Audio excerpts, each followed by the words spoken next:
Assalamualaikum warahmatullahi wabarakatuh. Para pemirsa sekalian, mari kita melanjutkan kajian kitab Al-Arba'in An-Nawawiyah, hadis yang ke-9.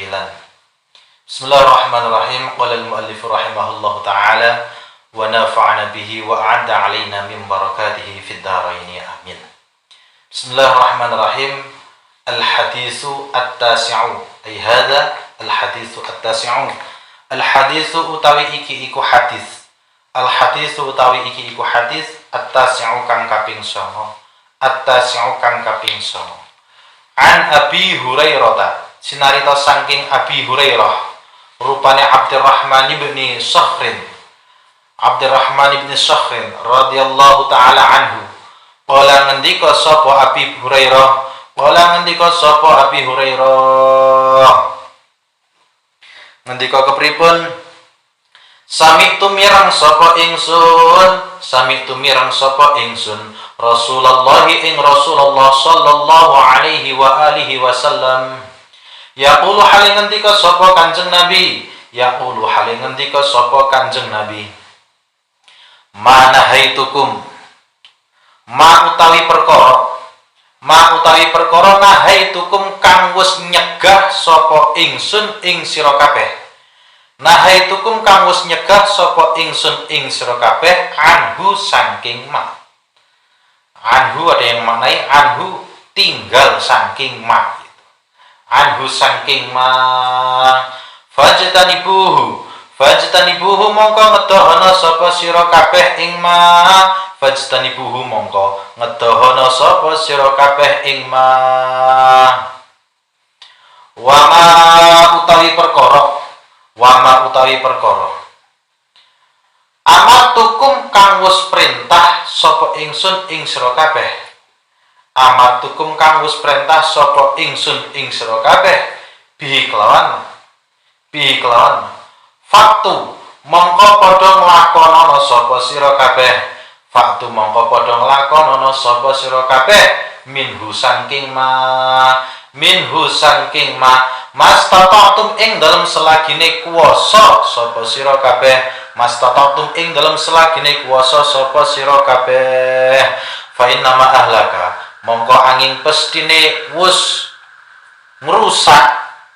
Fa inna ma ahlaka mongko angin pestine wus ngrusak alladzina ing wong akeh min qablikum kang tetep saking sadurunge sira kabeh. Min qablikum kang tetep saking sadurunge sira kabeh apa kasratu masailihim akehe pitakonane alladzina waqtilafuhum lan persulayane alladzina ala anbiyaihim ing atase pira-pira nabine alladzina rawahu ngriwayataken ing hadis sapa Al-Bukhari, Imam Bukhari wa Muslimun lan Imam Muslim. Hadis ke-9 diriwayatkan dari Abi Hurairah.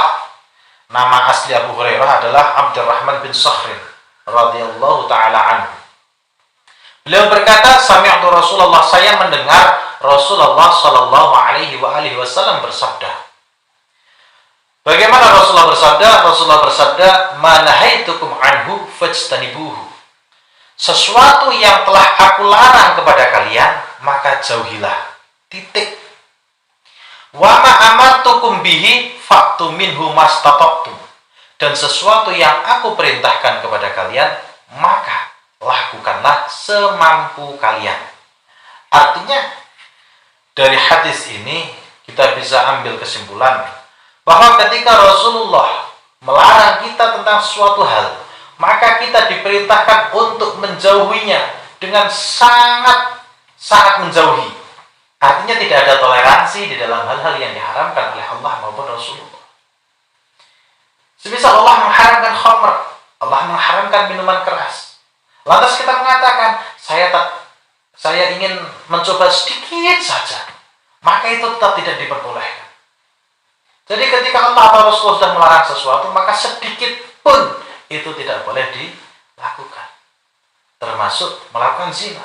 Bahkan mendekati hal-hal yang berpotensi menuju kepada perzinahan, itu pun dilarang oleh Rasulullah SAW. Akan tetapi ketika Rasulullah memerintahkan sesuatu, wa ma amartukum bihi fa'tu minhu mastata'tum. Ketika ada sesuatu yang aku perintahkan kepada kalian, maka lakukanlah semampunya. Tidak ada paksaan dalam melakukan perintah Allah. Ketika Allah memerintahkan, semisal contoh sholat, ketika kita mampu berdiri, maka lakukanlah dengan cara berdiri.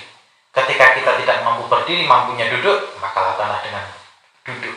Ketika tidak mampu duduk, mampunya tidur terlentang, miring ya, agak miring, maka lakukanlah seperti itu. Atau tidak mampu miring, mampunya terlentang, silahkan. Artinya Allah itu tidak ingin memberatkan umatnya pada sesuatu yang telah diwajibkan Allah maupun Rasulullah kepada kita. Sebagaimana firman Allah di dalam surat Al-Baqarah ayat 185, A'udzubillahi minasyaitonir rajim.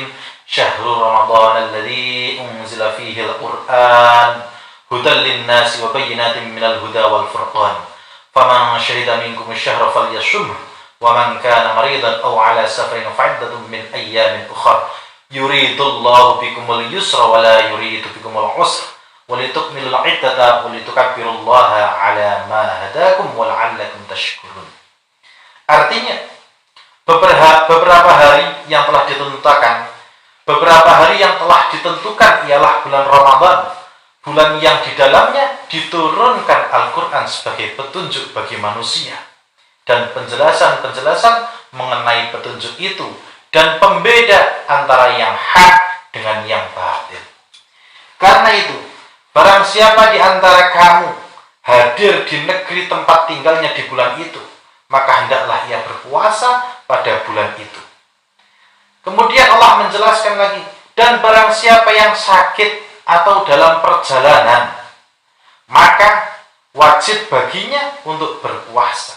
Artinya Allah memberikan keringanan bagi orang yang dalam perjalanan. Mungkin karena masyaqqah, keberatan, kesusahan di dalam perjalanan, mungkin capek, mungkin terlalu lelah, sehingga untuk melaksanakan puasa mungkin keberatan. Maka Allah memberikan masyaqqah. Dia boleh untuk tidak berpuasa, tapi nanti wajib untuk mengqadai. Begitu juga dengan orang sakit. Yang sakit ini, ketika orang itu melaksanakan puasa, maka sakitnya akan semakin parah. Maka dia boleh untuk tidak berpuasa, tapi nanti mengqadai. Kemudian di dalam firman Allah tadi mengatakan, yuridullahu bikumul yusra wa la yuridu bikumul usra. Allah itu menghendaki kemudahan bagi kalian semua, dan Allah tidak ingin mempersulit kalian. Ini yang sesuai dengan hadis kita pada malam hari ini, yaitu hadis ke-9. Bahwasanya Allah itu tidak ingin memberatkan kita. Allah tidak ingin mempersulit kita. Allah ingin kita melakukan ibadah dengan cara yang mudah, sesuai dengan kemampuan kita. Sebagaimana sabda Rasulullah, yassiru wa la tu'assiru. Mudahkanlah dan jangan mempersulitnya. Wabashiru wala tunaffiru. Bahagiakanlah dan jangan membuat orang lain lari dari kita. Itu hadis dari Rasulullah yang menjelaskan kalau Rasulullah sudah melarang sesuatu, maka kita harus menjauhnya sejauh-jauhnya. Tapi kalau Allah dan Rasulullah memerintahkan sesuatu, maka lakukanlah semampunya. Dilanjutkan hadis tadi, fa innama ahlakal ladzina min qablikum kasratu masailihim wa ikhtilafuhum ala anbiya'ihim. Sesungguhnya banyak sekali orang-orang sebelum kamu, mereka itu rusak, celaka karena kebanyakan bertanya. Akan tetapi ini bukan sekedar bertanya, tapi bertanya yang bersifat menentang, yang bersifat tidak terima, yang bersifat justru memberatkan diri sendiri. Berbeda dengan pertanyaan yang di situ untuk mencari ilmu. Karena kalau orang yang bertanya dalam mencari ilmu itu sangat dianjurkan sekali. Karena mencari ilmu sendiri merupakan suatu kewajiban yang diwajibkan oleh Allah. Sebagaimana hadis Rasulullah, talabul ilmi faridatun ala kulli muslimin. Mencari ilmu adalah kewajiban bagi setiap orang muslim. Maka bertanya untuk mencari ilmu dengan bertanya karena menentang ini sangat berbeda. Maka yang dimaksud dalam hadis ini adalah bertanya yang menentang, bukan karena ingin cari tahu tentang kebenaran sesuatu. Waqtilafuhum ala anbiyaihim, dan karena mereka menentang para nabi-nabinya. Kita lihat Bani Israel, ketika diperintahkan oleh Allah untuk menyembelih sapi, mereka tidak serta-merta mengiyakan, lantas bertanya, sapi yang akan disembelih itu jantan atau betina, warnanya apa, beratnya seberapa. Justru dengan kebanyakan bertanya ini akan memberatkan. Juga seandainya mereka tidak kebanyakan bertanya, disuruh menyembelih langsung laksanakan saja, maka Allah tidak akan mempersulitnya. Maka dari itu, marilah dari hadis ini kita ambil pelajaran, kita jauhi apa yang telah diharamkan oleh Allah dan Rasulnya sejauh mungkin, dan kita laksanakan apa yang diperintahkan oleh Rasulullah dan yang diperintahkan oleh Allah dan Rasulullah semampu kita. Usahakan semaksimal kita selama kita bisa. Dan marilah kita mempermudah terhadap orang lain dan jangan pernah mempersulit orang lain. Sekian yang dapat kami sampaikan. Akhirul kalam. Wassalamualaikum warahmatullahi wabarakatuh.